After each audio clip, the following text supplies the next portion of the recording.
me, Nur Adibabiti Sukur, Aimi and Fatin will present on one of the tasks in literature in English, which is oral presentation. For me, I will present on novel, which is The Railway Children by Edith Nesbit.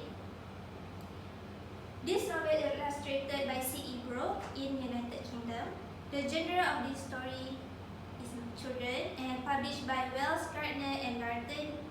The first edition of this novel is in 1906 and it had 309 pages. So the summary of the story. Bobby, Peter and Phyllis lived a comfortable life in London.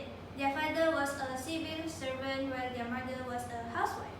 One day, two gentlemen came to the house to see their father. Soon after, he followed them out and he was taken to prison. He was accused of being a spy. Soon, they had to move to a modest cottage near a railway station in the countryside. The children's life revolved around the passing trains, workers at the station, and the townspeople. Their mother wrote some stories to earn money. It was hard at first to be poor because they lived a comfortable life in London, but they learned slowly to live the little they had. The children also learned not to steal coal from the railway station, even they had so little coal to keep them warm. Their life full of adventures. For example, they helped a boy in the dark tunnel and help other people in their daily lives. The children also like to wave at the passing trains and they made special friendship with one old gentleman. The old gentleman gets to know them and help them in various ways. For example, give them food and release their father. Finally, their father returns and everybody happy that now they are united. So the themes that I found in this novel, there are four. The first one, the importance of family, bravery, coping with hardship, hope, and optimism.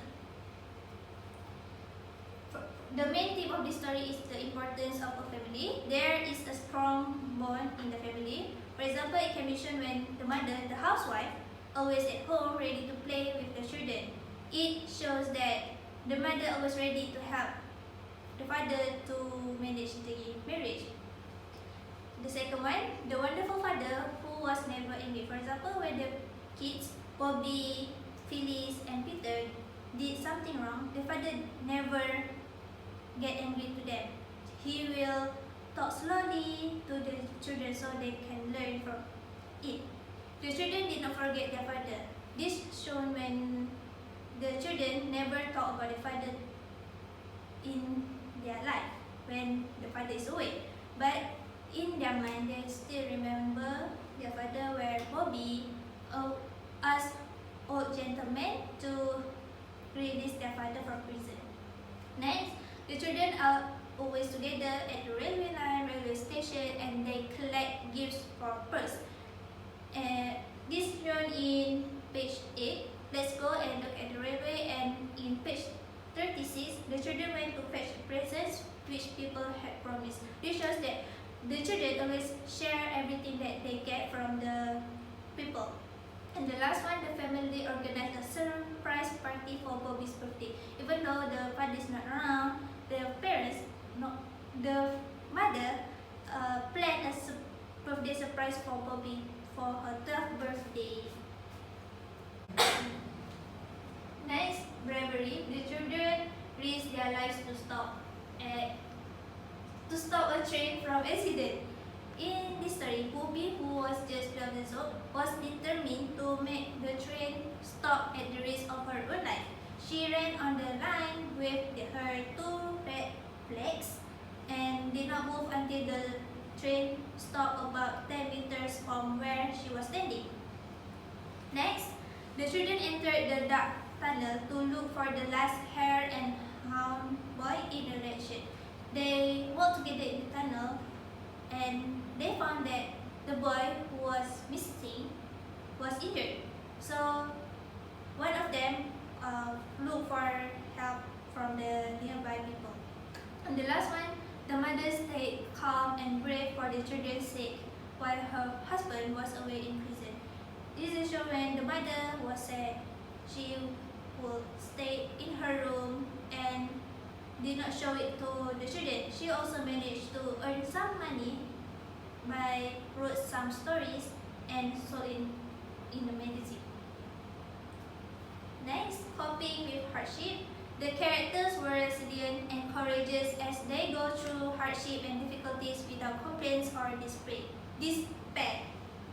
It showed in page 4 and 5 of the novel. We can't take everything, mother told them. Just necessary things. We have to play being poor for a while. We poor for a while means the mother don't want the children to know that they live a poor life. On their last night in the house, Peter had to sleep on the floor, which he enjoyed very much. I like moving, you see. This is because he gave his pillow to his siblings. Next, the children were not going to school and the mother had to write stories to gain money. Yet they were told to not depend on others. The children did not go to school now and mother spent every day in her room writing stories.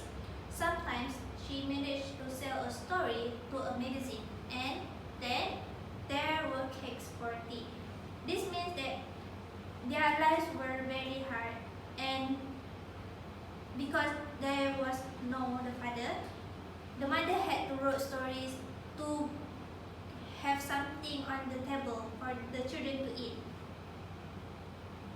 And the last one, hope and optimism. The father is always positive with his children that everything shall be fine. This is because Phyllis thought when the Phyllis toy is broken, father said, "Of course, there's a hope," said father, smiling. "I'll mend it on Saturday and you can help me." However, on Saturday, the two policemen came to the house and arrested the father. Next, Bobby had high hopes that the old gentleman would be able to help her to seek the truth about the father's innocence. But Bobby did think about it. She did not talk to Peter or Phyllis, but she wrote a letter to the old gentleman, which is in page 42. And the last one, the old gentleman believes that Bobby's father is innocent.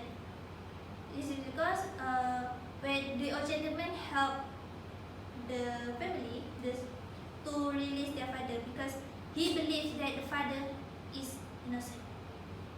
It showed in page 52. I haven't done much yet, but I have hopes, my dear. I have hopes. This is she talks to Bobby. These are my references. So that is all from me.